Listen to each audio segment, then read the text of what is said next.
Hello, YouTube. This is a response to a video you might have heard of titled, Why Are You So Angry?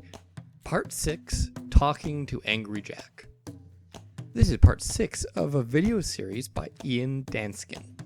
Full disclosure, I have not seen the other videos in the series, so if I address something that has already been covered, please don't hesitate to point it out in the comments section.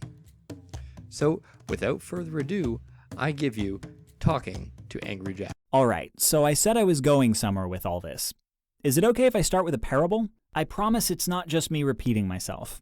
I celebrated New Year's 2014 in the Boston Common with my girlfriend, and after ringing in the new year, we took the 2 a.m. train back towards her place in Providence. And you can imagine, 2 a.m. New Year's Day, the train had a fair share of loud, drunk 20-somethings. And after a half hour or so of in-your-face revelry, a dude at the front of the train turned around and yelled at them, "You need to keep it down. It's late, we're tired, you're not the only people in the world, much less this train."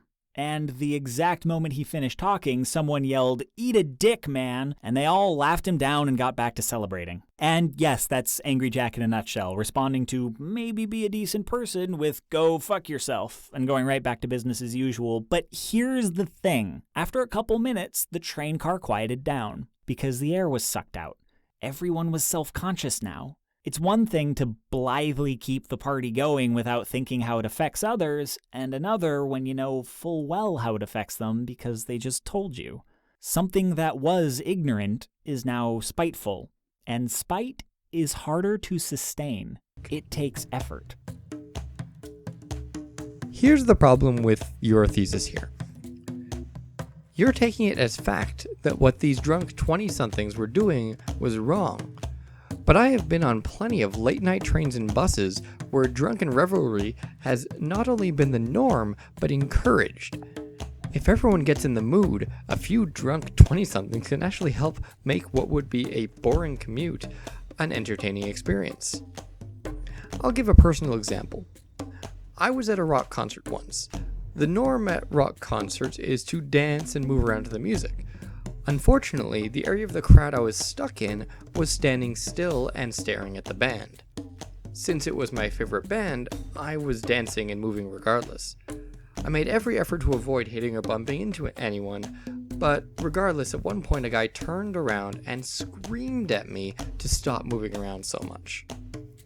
Needless to say, I felt a lot more self-conscious after that, but luckily I was able to get to another part of the crowd that was more active. In my example, was I in the wrong for dancing at a rock concert, or was the guy who yelled at me in the wrong for being such a buzzkill? No matter which of those two you believe, in both my example and yours, the guy yelling at the people having fun is being a huge jerk. How hard would it have been, in your example, for the man to go up to the drunk guys and try to reason with them? That likely would have achieved the same result, but it's much less likely they would have told him to eat a dick. See, when you react to people having what they see as harmless fun by shouting them down, you'll often get an angry reaction. Jack doesn't want to think about how his games or gamer culture affect women, but thanks to Anita Sarkeesian and Zoe Quinn and Lee Alexander and several dozen other women, he can't help it. And he can tell himself that when he's done shouting them down, or when his worst allies are done ripping their lives apart, that everything will go back to normal. But it won't. He won't just stop noticing what these women pointed out to him. The war against social justice is something to do with his frustrated anger, but there is no win state for him. And that's a big part of why he's so angry. He wants his innocence back, and he can't have it. Not now, not ever. Here your argument again has some flaws. An argument could be made about who is right. The people claiming video games contain sexism or the people who just want to have fun. But the fact is, shouting down the people just trying to have fun is often going to provoke an angry reaction. This is human nature. This is not something specific to gamers. You're also assuming here that the theories of Ms. Sarkeesian and others is correct, and that gamers know it's correct. That's simply not true. The vast majority of gamers I have interacted with reject a lot of what Ms. Sarkeesian and others criticizing games have to say. When all's said and done, the women Jack is railing against are fighting for things like representation. If these women want more women in games, they should become game developers or support women who are already game developers, and then go out and make games, including more women, that people want to play. The problem is these people tend to miss that last part. It's not enough to make games with great representation of women and minorities if nobody wants to play the game. Respect. Respect is earned, not given. If these women want to gain the respect of gamers and the gaming industry, they need to start acting in a way that makes us want to respect them. Equal pay in the industry. If they want equal pay, they're going to have to do equal work. As far as I know, there are no examples in the games industry of a woman being paid less simply because she is a woman. The right to be on the internet without being shamed, objectified, or harassed. Nobody has that right. The internet is a public space, and if you attempt to be a public figure, you're going to receive the same kind of treatment every single other public figure receives. If there was some way to eliminate the existence of assholes, I think it would have been done by now. Jack is fighting against being uncomfortable. That's just not the same kind of skin in the game. Assuming by Jack you mean Gamergate, then you clearly don't understand Gamergate. I'll direct you to any of my videos on the topic, or to any of the many other videos on YouTube explaining what Gamergate actually is. You think Gamergate is the drunk guys on the train. No, they're the guys and girls sitting quietly in the back playing on their DS's when suddenly a bunch of angry people start shouting at them to stop harassing women on the train. The treatment of these women is horrifying, and yet most of them are still here. Jack left Gamergate when Stephen Colbert made fun of him. Citation needed? First off, I'd like to know what here means. And I'm not even sure what point you're even trying to make here. A bunch of people declaring Gamergate dead every so often does not mean that everyone in Gamergate left each time that happened. If Gamergate died down, it's because many of the things people had been fighting for, like improved ethical policies, have already been achieved. So, if you'll permit me to get starry-eyed for a moment, I think that's why we're gonna win this thing. Now, lest you think I'm saying let's all sit back and await this glorious utopia, no. Let's talk about how we might win this thing. You may remember way back at the beginning of these videos, I said I'm not here to tell women what they should do about the men harassing them. That's not my place. I want to talk to other men about what we can do. Though, if you want a proper primer in allyship, you should read Lee Alexander's list of do's and don'ts. If I were making a list of people you should never take advice from on what you should and shouldn't do, Lee Alexander would be pretty high on that list. I am not an expert. You've made that abundantly clear. I am not an authority. I'm just a guy who used to be 15 and angry and figuring myself out online. Remember when I said Jack is not a person, he's a condition similar to being drunk? If you have an ounce of privilege in you, you have been Angry Jack many, many times in your life. So I guess that means I have no privilege in me then. I think I'm starting to get you, Mr. Danskin. Because you used to be a complete asshole online, you assume everyone else has done the same thing. Sorry, buddy, but you don't represent all men. And I promise you, you will be him again. It happens. It's the default reaction to having your privilege checked, sometimes even having it acknowledged. If you don't make a conscious choice to be better than that, it's just the path of least resistance. Remember that Jack is, mostly, a reasonable person when he turns back into Dr. Jekyll. Surely you've heard people say something truly unconscionable just to win an argument because, for them, there's nothing at stake in choosing to believe something ugly for a minute. The kind of thing you're pretty sure they wouldn't have said 24 hours earlier, but that they believe in this moment because it suits their needs to believe it. First off, there are assholes on every side of every issue who do this. Second, many of the people who do this are actually trolls who don't genuinely believe what they're saying, but are instead trying to get a reaction. I worry that's where the far radical end of Gamergate comes from. Someone challenges an assumption and the question is, what do I need to believe to write this off? No, what you probably think of as the far radical end of Gamergate is probably actually trolls who don't support Gamergate at all. And if your theory just describes the far radical end of Gamergate, why do you keep talking about Gamergate as a whole in this video? So they pick an argument, and when that gets challenged, they pick another, and again, and again, and again, and every time someone offers them a chance to pop that bubble, they double down. Enough links in this chain, and all that's left that can justify what they've said and done is to believe there's a shadowy feminazi conspiracy insinuating itself into positions of power in league with the Gates Foundation to brainwash you through popular media in order to suppress men or something. And I'm not even kidding. So I've never actually seen the video you're talking about here. But the fact that you clearly don't even understand what the video is about makes me suspect that you haven't seen it either. The fact is, though, I have seen a lot of credible evidence that there are a lot of feminists in positions of power and influence who do seem to be working together toward a common goal.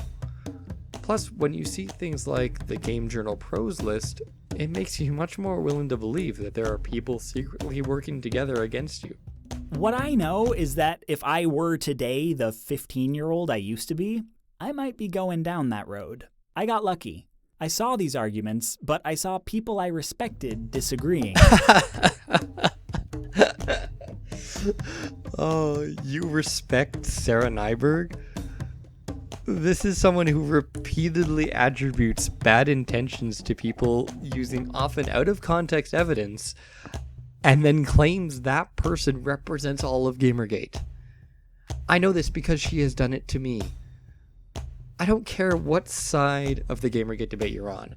If you respect Sarah Nyberg, then you've got to seriously reevaluate your standards of respect. I saw them when I wasn't the one who was angry. The effect on audiences of video personalities who rail against Anita Sarkeesian like Mundane Matt and Thunderfoot is to prime them to be distrustful of feminism, so that the first time they see tropes versus women, they have a prefab argument for dismissing it. I, for one, watched Feminist Frequency's videos before watching anything debunking them, as I'm sure many others did too. We have no way of knowing this though because comments were disabled on those videos, and thus the only discussion about them could take place elsewhere. The videos say, "Don't worry, we did the thinking for you." They want people to go in angry. And people will. I have no intention of defending Mundane Matt or Thunderfoot. I actually especially dislike Thunderfoot's Sarkeesian video because I felt he did a rather poor job of it. I for one have no idea though what his motivations were in making that video, and unless you're psychic, neither do you. The fact is though, a lot of people were already angry before he even made that video. Thunderfoot made his video over a year ago, but Feminist Frequency had already released 2 of their tropes versus women videos by that point. Gamers had already had ample chance to watch those videos and be upset by their contents long before the likes of Thunderfoot got onto the topic. And of course, on top of this, you're assuming that gamers are just mindless sheep who will do whatever their favorite YouTube personalities tell them to do. Could that be a bit of projection on your part? Susan Faludi points out that these backlashes historically don't happen in response to social gains for women, but in anticipation of them. Remember that Sarkeesian wasn't originally attacked for saying anything about video games, but for saying she was going to say something. I can't believe I actually had to go watch her video, but in her Kickstarter promotional video, she makes several claims about women in video games. 40 seconds into the video, she says, "Unfortunately, in addition to all of these benefits, many games tend to reinforce and amplify sexist and downright misogynist ideas about women." That alone is more than enough to justify gamers being extremely critical of her. And Gamergate liked to paint games journalism as being overrun with social justice warriors, but Morgan Ramsey ran the numbers and found that about 0.4% of the gaming press is talking explicitly about feminism. So it's impossible to talk about feminism without using the words feminism, feminist, sexism, sexist, misogyny, misogynist. I know that fits the stereotype, but you've got to be kidding me. You could have an article literally titled, "Video Games Directly Cause Men to Hate Women," without it appearing in those numbers.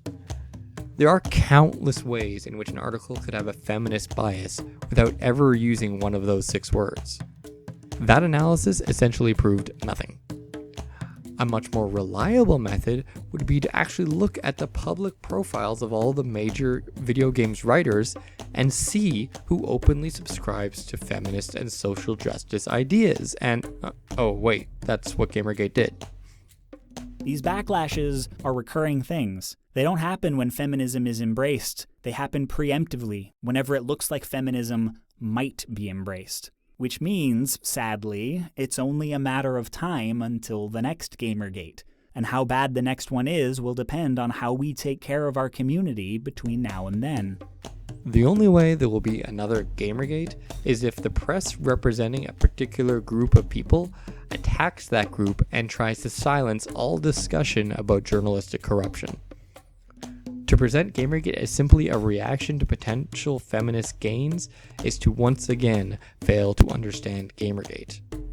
So my suggestion is that we talk to Jack. When you see a friend or acquaintance on Twitter, or even just some rando in the comments, hulking out because something some woman said makes him fear that his place in future society is as some kind of social justice outcast, doomed to a life of exile followed by eternal damnation, and he starts spewing whatever he needs to spew to believe that won't happen because the woman's beneath his respect, maybe it's your turn to say something. This is a person choosing to prioritize his feelings over another person's well-being, and because the internet is public, when that doesn't get picked up and unpacked, we send a very unpleasant message to everyone who sees it about how acceptable it is to do so. So be public in your response. Use dot replies, make a storify, put it on Tumblr. You don't have to scream, but be heard. Talk to Jack. Be calm, be reasonable, be clear. I imagine getting shitty with Jack is plenty cathartic if you've been on the receiving end of his abuse, or if you are at risk of being on the receiving end of his abuse. But if you're not, then it doesn't really accomplish anything, and you're more useful picking apart his arguments than getting self-righteous. You probably won't persuade him. He's not in a headspace that would allow that to happen, and he doesn't respect you enough to really hear you. But remember, this isn't about him. You just don't want him to persuade anybody else. This advice seems reasonable, but there's a problem with it. If you see someone acting like Angry Jack, like that tweet you just posted, you're probably dealing with a troll. Giving a troll attention is almost always a mistake. So telling people to interact with them is just bad advice. He'll put on the affectations of a debate, but this isn't really a debate to him.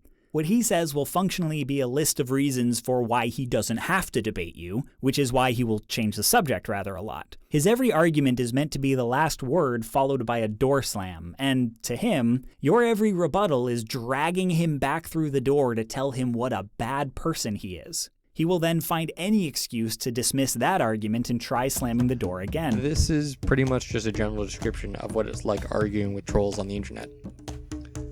Okay, so for this next segment, I'm going to pretend that you're talking about speaking in general with people you disagree with. Then it becomes actually decent advice. Unfortunately, in reality, you're talking about speaking with trolls. The need for calm and clarity in the face of this is not because Jack is deserving of your respect and empathy. As a human being, he deserves those things from life, but not necessarily from you. You're trying to make it clear to anyone watching which one of you is making the most sense. Your duty is to the proto-Angry Jack out there on the internet who could go either way. Jack's goodness as a human being is the least of your concerns, and you need that to be really obvious. Talk to Jack. It's frustrating, tedious work, but if you're a dude, especially a dude with a lot of privileges, it's rarely dangerous work. You don't do it to defend anyone, you don't do it to protect anyone, you don't do it for brownie points. You do it because you're in the position to do it and because it's the decent thing to do. There is no glamour in this, and if you win slowly. Step away when you need to step away, if you feel threatened or just emotionally drained, but when the time comes, step back in. What Jack can't do is respectfully disagree with someone, but we can, though be careful not to treat his argument as deserving of respect. We don't need a supermajority of the internet chiming in to improve the conversation. If even 5% of the internet could be counted on to say something, that would be great. 5% would mean most groups of 20 or more would have at least one person we could count on to speak up. Imagine the comment sections. Jack often operates on the thinking that basically everyone but a handful of feminazis and beta males agrees with him and are just too afraid to speak up. Silence perpetuates that myth. It doesn't take very many of us to make it seem less credible. And Jay Smooth, while talking about race, stresses that if you keep the conversation focused on what a person says rather than getting mired in who the person is, you might, if you're lucky, actually get through to them maybe 1 time in 10. 1 out of 10 isn't a great average, and it can't really be your focus, and it doesn't make dealing with the other 9 times any more enjoyable. But I would say, whatever the next Gamergate is, getting any people out of it is worth the effort. So again, you've identified early in this video that so-called Angry Jack makes up at best the far radical end of Gamergate. Statements like this, though, make it seem like you think all of Gamergate is full of Angry Jacks. So which is it? I'm in Gamergate. Am I an angry Jack? Are my concerns about fairness and justice invalid because some trolls were mean to women? That seems to be what you're suggesting here. We don't have supervillains, and this isn't going to end with a victory dance. Our individual actions are weak, but they're necessary, and they do add up. We just do our part, put in our hours, and slowly sculpt our communities into better places. And Jack's heart won't grow 3 sizes as he embraces this gleaming new future. In all likelihood, Jack will end up back in his room sulking about how no one understands him, about how he can't say 5 words online without somebody challenging him, how it's so unfair, how everyone hates him. But sooner or later, he has to get back to his day-to-day life. Calm down, turn back into Bruce Banner, comb his hair, open his door, go back outside, and see that the world didn't go to shit when we started listening to women. I have no idea who this is supposed to be describing. What you're advocating for sounds reasonable if Jack here is in fact a terrible person who says terrible things. But what if he's a decent person who just says the wrong things? Now your little example describes a victim of abuse and bullying, being told everyone hates him and being constantly hounded simply because his opinions are different from yours. And this right here is the main problem I have with your video. The people who actually fit your description of Angry Jack are probably not the people who are going to be targeted. Oh god, this quote. I've never actually unpacked it before, so now is as good a time as any. First off is the use of the word radical as if it's an inherently positive trait. Radicalism through most of history has largely been a negative force. And then there's the idea that we should all believe women when they tell us about their experiences. First off, there's the implied assumption here that women never lie or have nefarious motives. Considering Ms. Sarkeesian is someone who has often been accused of having nefarious motives, I'm quite skeptical of her being the one telling people this. Then there's the fact that she's not including men in this statement, meaning that men are not deserving of being believed, or perhaps there's an assumption that men are believed by default, to which I'd say citation needed. No, what this quote I think really means is that we should put women on pedestals and treat them better than we treat men. And to me, treating either gender as inherently better or more worthy of trust than the other is a rather sickening idea. And on top of that, I don't want everyone to be listened to and believed because there are liars out there, there are people with bad motives, and those people should not be believed. So in the end, the difference between me and you, Mr. Danskin, is that I have actually spoken with genuine, honest-to-God Gamergate supporters on a number of occasions. And if I had to say one thing they all had in common, other than their love of video games, is that they have at some point in their life experienced bullying. I wasn't kidding when I described where these people would be in your train story. These are not the loud, angry, drunk people. These are the quiet nerds you probably didn't even notice on the train. But they're the ones being blamed for the obnoxious drunk people. I sense and hope, Mr. Danskin, that your heart was in the right place when you made this video. If you ever watch this response, I can only hope that it helps to provide you with a different perspective on the kind of people you're demonizing. And to everyone else, thank you for watching. And of course, like, dislike, subscribe, or share as you see fit. And I wish you all the best.